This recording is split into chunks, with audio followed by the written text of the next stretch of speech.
집주인이 한 번만 더 달라고 부탁을 한다. 상황이 역전됐다. 이게 지금 벌어지는 일입니다. 우리가 2021년 이제 임대차 3법 이제 적용되고 이러면서 어떤 일이 생겼냐.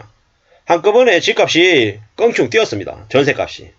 그래서 2억 3억 5억 올려준 전세값을 마련하느라고 세입자들이 많이 힘들고 많이 어려워했죠. 대출을 왕창 냈단 말입니다. 전세자금 대출을 안 받은 사람이 없을 정도로 심하게 전세 가격이 올랐죠. 지금은요. 그때 올랐던 가격만큼이 빠지고 있는 것 같습니다.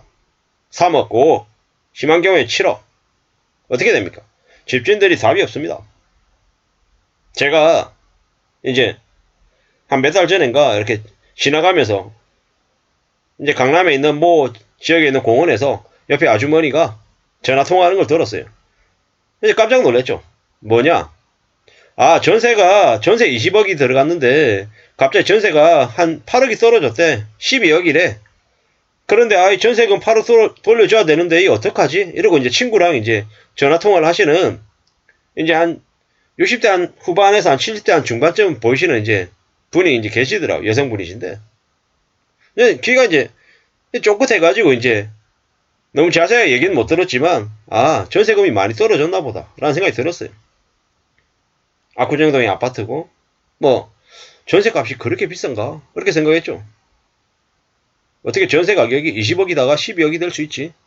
8억이 떨어지면 거의 뭐 반토막 가까이 떨어진 건데 그럼 집주인이라고 하는 사람도 돈이 없구나. 아니 강남에 살고 압구정에 살면 다 현금이 많이 있는 줄 알았는데 그런 게 아닌가 보다 이런 생각이 들더라고요. 이제 저 이제 역전세 위험이 있는 가구가 뭐 100만 가구가 넘는데요. 2022년 하반기에 뭐 한 20% 있고 2023년 뭐 상반기에 한 30% 있고 이렇다고 하는데 뭐 대한민국 서울의 아파트의 한 절반가량이 역전세 위험이 있다라고 얘기하고 이런 상황이다 보니까 경제부총리가 집주인들의 전세금 반환 관련한 대출을 해주기 위해서 뭐 DSR을 좀 풀어준다 뭐 이런 뉴스들도 간간히 보이더라고요. 근데 DSR을 풀고 그 대출을 더 늘려주고 이러면 그게 결국 뭐가 되겠습니까? 이제 저 부채 폭탄에 이제 내관이 돼가지고 터질 것 같은 거죠. 지금 한국의 경제가 매우 위험하다라는 얘기를 많이 합니다. 1년 안에 혹은 1년 반 안에 경제 위기가 터진다라고 얘기도 되게 많이 하고요. 뭐 그런 뉴스만 찾아보니까는 한국 경제 별로 안 위험한데 괜찮은데 자꾸 너는 그런 것만 쳐다보냐 뭐 이렇게 얘기하는 사람도 있는 거 압니다. 우울하다 그러고 너무 이렇게 안 좋은 얘기만 계속 한다라고 하는데 안 좋은 얘기만 하는 건 맞습니다. 근데 감히 제가 부정적인 뉴스들을 계속 전파하는 이유는 뭐냐? 첫 번째는 제가 제 스스로 경각심을 가지고 정신 차리고 살아야 되는 상황임을 제 스스로에게 계속 알려주는 거고, 두 번째는 세상이 어떻게 올라가는지 계속 관찰하고 파악해서 미래를 대비하기 위함입니다. 누가요? 제 스스로가. 그리고 이제 제 생각들을 계속 이제 유튜브 영상을 찍어서 올리면서 기록하는 거고요. 그래야 이 힘들고 어렵고 험난한 세상을 대처해가는 거죠. 우리는 삶이 점점 어렵습니다. 빡빡합니다. 절대로 쉽지 않습니다. 어떻게 살고 어떻게 마음먹고 움직여야 되겠습니까? 그 궁리, 그 대응, 그 대책을 지금 계속 따져보는 거죠. 영어저뭐 다듬어 가야 됩니다. 만들어야 됩니다. 상황이 절대 쉽지 않습니다. 뭐 별일 없는 것처럼 괜찮은 것처럼 무난한 것처럼 계속 따지면 어떻게 됩니까? 생각하면 어떻게 됩니까? 언제고 뒤집어지고 언제고 상황이 악화될 수 있다라는 겁니다. 누가 뭐라 그래도 우리네 삶은 우리가 지켜야 됩니다. 절대로 쉽지 않습니다. 막막하다라고도 보면 맞습니다. 그런 상황이기 때문에 더 염려하고 더 우려하면서 지켜봐야죠. 수억씩 하락했다. 강남 귀강락한 가리지 않고 역전세가 심하다라는 거죠. 대책 없죠. 집주인이 대줘야 됩니다.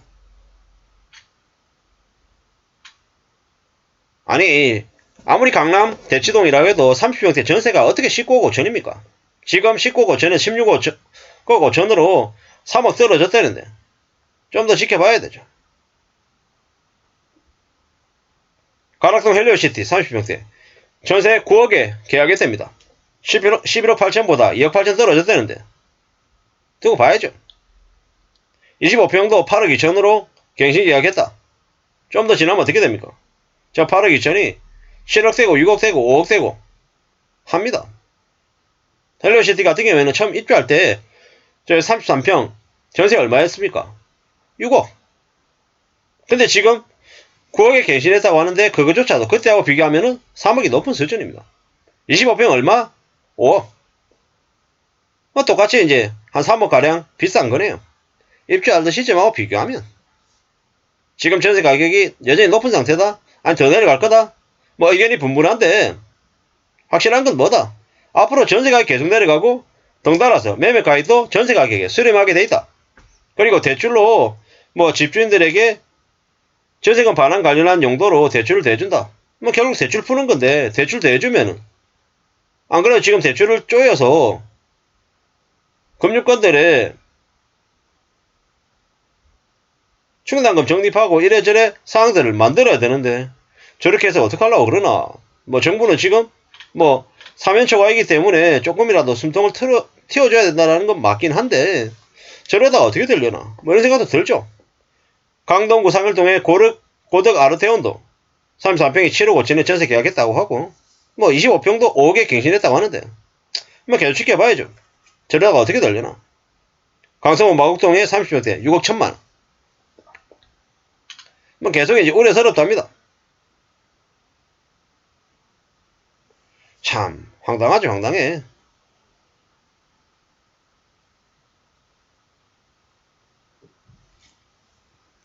이래저래 뭐 하반기 계약의 절반인 58%가 역전세가 될 가능성이 있다. 역전세가 당분간 불가피하다. 뒤집어지는 거죠. 난리가 나는 겁니다. 앞으로 점점 더 한국에 우려스러운 얘기, 안 좋은 얘기들이 점점 더 심해지는 것 같습니다.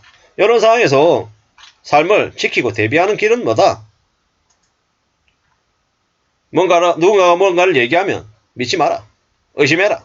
계속 확인해라. 또 확인해라.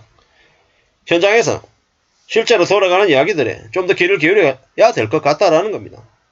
살아가는 세상이 절대 쉽지 않다라는 거죠. 전세금 받아가지고 3억 5억 더 받아가지고 그걸로 따로 돈 굴려서 돈 더 버는 그런 기가 막힌 일은 잘 없다라는 겁니다.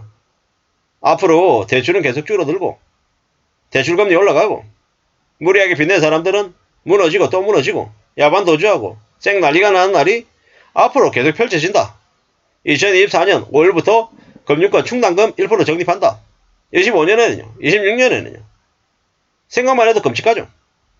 24, 25, 26, 27, 28 앞으로 아마 5년가량 더 이제 험난한 시간들이 아마 계속될 것 같다라는 생각이 자꾸 듭니다.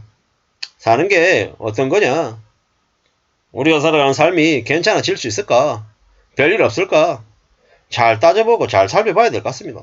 너무 쉽게 생각하면 절대 안 된다라는 게 오늘의 교훈인 것 같습니다.